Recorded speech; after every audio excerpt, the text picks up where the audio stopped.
და ასევე გუშინ საქართველოს მოსწავლე ახალგაზრდობის ეროვნულ სასახლეში პატრიარქის ლოცვა კურთხევით სასახლის ისტორიული შენობის 155 წლის იუბილესთან დაკავშირებით სასახლე იკურთხა და საზეიმო კონცერტი გაიმართა. ღონისძიებაში სასახლის აღსაზრდელები მონაწილეობდნენ და მათვე გახსნას კონცერტი ილია მეორის წმინდა ოღმერთოთი, რომელიც გოგონათა გუნდმა შეასრულა.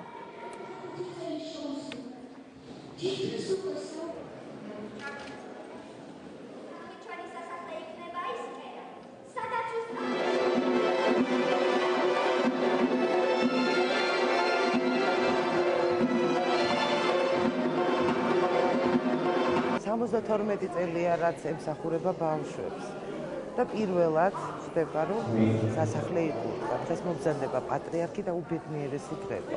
უამრავი ბავშვი მონაწილეობს ამ ღონისძიებაში, უამრავი პედაგოგი მონაწილეობს და გვინდა რაც შეიძლება გავახაროთ პატრიარქი, ჩვენი სტუმრები ვაჩვენოთ თუ რას აკეთებს სასახლე ამდენი წლის მანძილზე, როგორი ნიჭიერი ბავშვები ყავს, გენეტიკურად რა ნიჭიერი თაობა იზრდება და მე მგონია რომ დღეს ჩვენ ამას მოახერხებთ პატრიარქის საპატივცემულოდ.